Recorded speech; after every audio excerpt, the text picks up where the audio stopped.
Halo, kenalin nama aku Monica.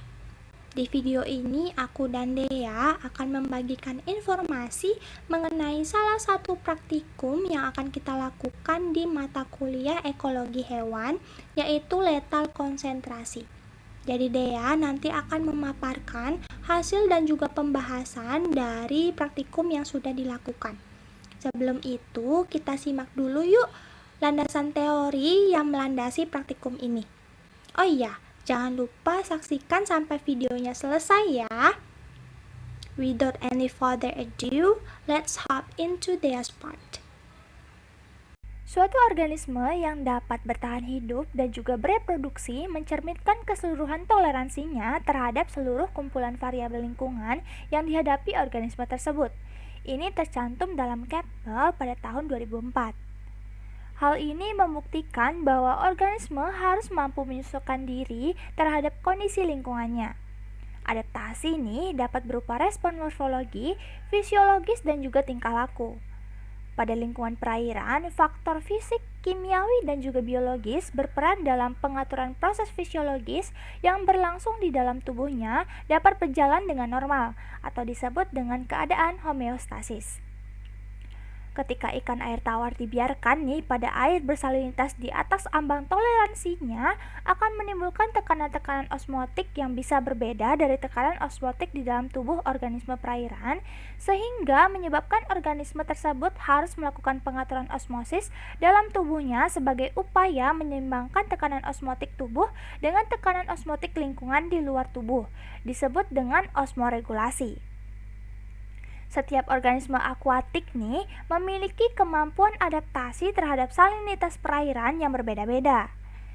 Ikan yang tidak mampu mengontrol proses osmoregulasi tadi yang terjadi dalam tubuhnya akan mengalami stres dan berakibat pada kematian. Sehingga melalui uji letal konsentrasi di mana diamati pada konsentrasi berapa ikan mati sebanyak 50% populasi dapat menentukan habitat ikan tersebut.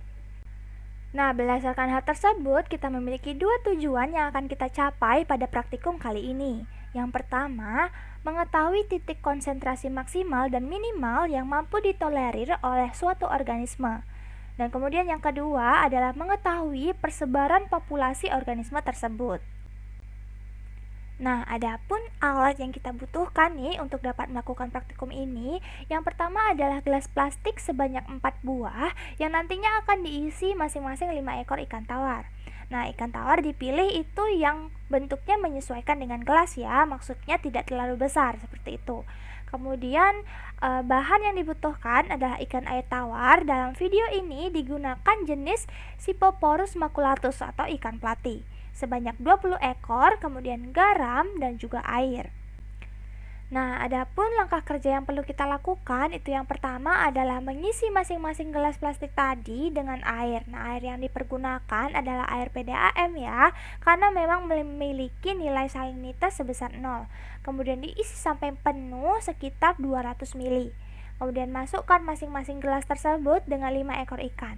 Amati tingkah laku ikan tersebut dan kemudian tambahkan secara bertahap setiap 1 menit sebanyak 1 sendok teh garam atau dengan berat yang lebih tepatnya itu adalah 4,8 gram garam.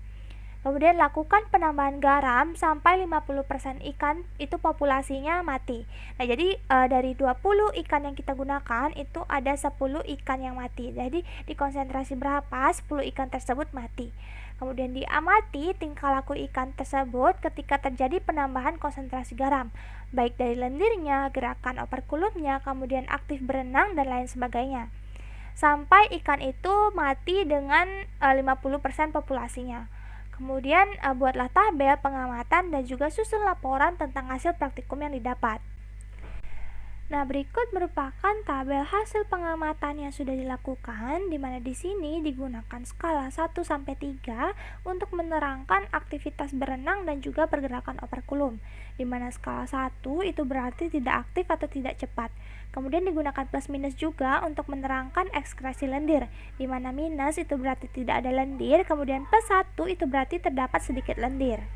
Nah, berikut merupakan tabel hasil pengamatan yang sudah dilakukan, di mana di layar ini terdapat dua situasi, yaitu tanpa garam dan juga pada penambahan 4,8 gram garam pertama.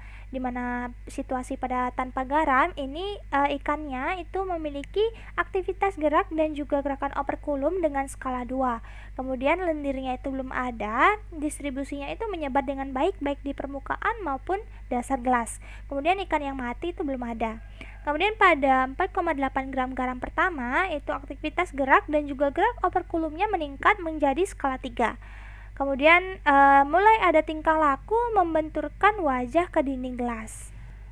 Nah, tabel ini ketika penambahan 4,8 gram garam kedua dan juga 4,8 gram garam ketiga, di mana pada penambahan kedua itu aktivitas gerak dan juga gerakan operkulum masih dalam skala yang sama pada penambahan garam pertama tadi. Kemudian mulai ada ekskresi lendirnya. Setelah itu mulai ada tingkah laku ikan yang mangap-mangap di permukaan air.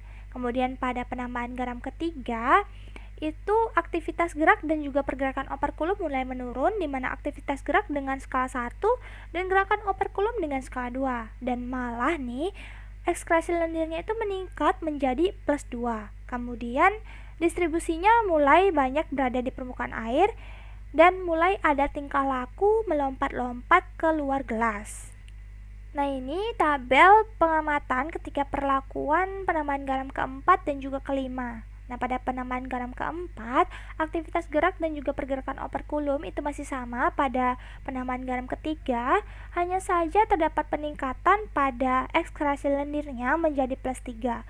Kemudian mulai ada yang kehilangan keseimbangan, serta terdapat banyak busa di permukaan air. Nah, kemudian pada penambahan garam kelima nih, aktivitas gerak itu masih sama dengan skala 1, hanya saja pergerakan operkulumnya mulai menurun menjadi skala 1 juga. Kemudian ekskresi lendir masih tetap, kemudian mulai ada ikan yang kehilangan keseimbangan hingga terdapat ikan yang memiringkan tubuhnya dan mengambang, tetapi belum mati ya.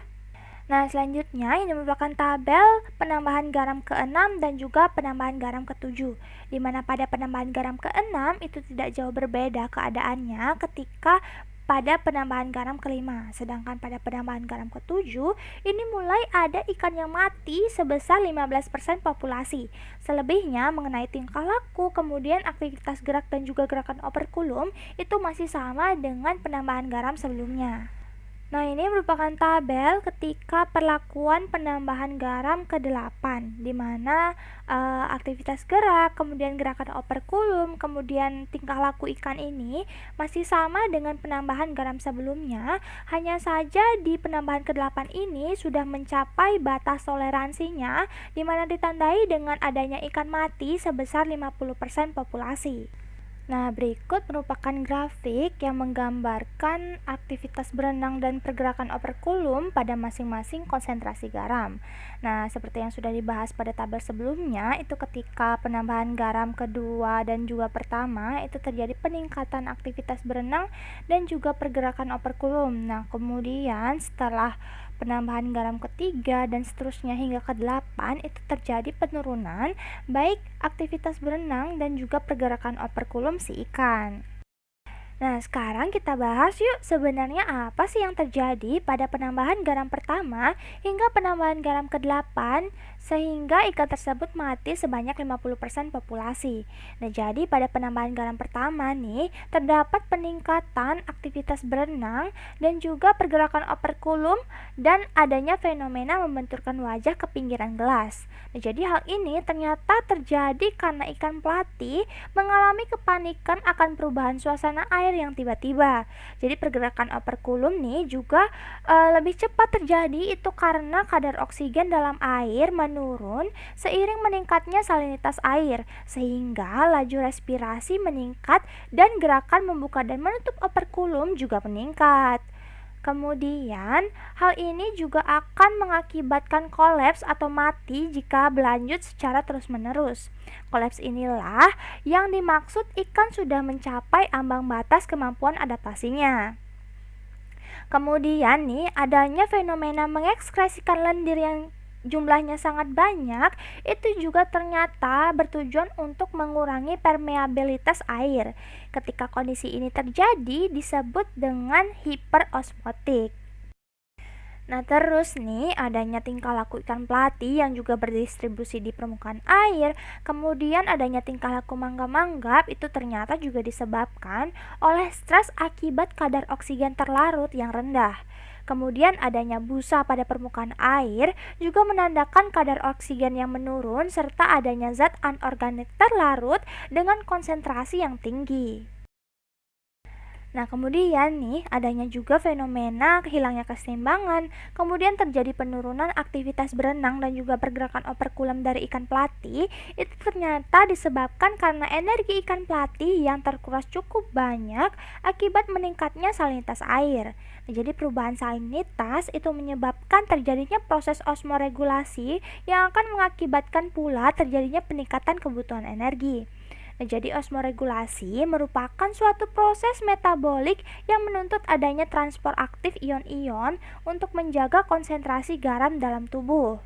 Nah, jadi ikan pelati itu mati pada jumlah 50% populasi ketika penambahan garam ke-8 itu terjadi karena dia sudah kehabisan energi, kemudian kehabisan oksigen, sehingga terjadilah kolaps yang tadi sudah dijelaskan. Nah, jadi dia sudah tidak mampu untuk menyeimbangkan suasana di dalam tubuh dan di luar tubuhnya.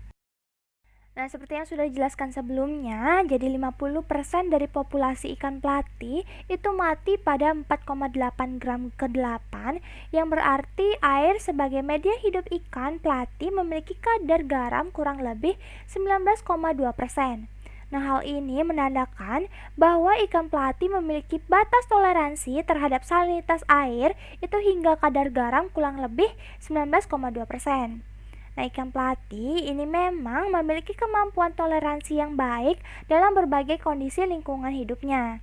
Ikan pelati ini tergolong ke dalam divisi sekunder yang berarti memiliki kemampuan agak toleran terhadap air asin. Nah, hal ini menurut Lambert pada tahun 2010. Ikan pelati ini memang bisa ditemukan di zona epipelagik dan perairan neritik. Akan tetapi, ikan pelati itu umumnya dapat ditemukan di sungai ya. Nah, berdasarkan pembahasan yang sudah dipaparkan oleh Dea tadi, kita bisa tarik 3 buah kesimpulan. Yang pertama itu adalah batas toleransi maksimal ikan pelati terhadap konsentrasi garam itu kurang lebih 19,2%. Kemudian yang kedua itu berdasarkan hasil pengamatan, ikan pelati tergolong ke dalam euryhelin atau dia memiliki range salinitas yang luas, sehingga dapat ditemukan di sungai hingga zona epipelagik dan perairan neritik. Kemudian yang ketiga itu peningkatan kadar garam dalam air berpengaruh terhadap tingkah laku, pergerakan operkulum, dan ekskresi lendir pada ikan tawar. Dalam hal ini adalah ikan pelati. Jadi sekian informasi yang bisa aku dan Dea share ke kalian. Semoga informasi yang kami berikan dapat bermanfaat untuk kalian yang menonton ya. Thanks for watching.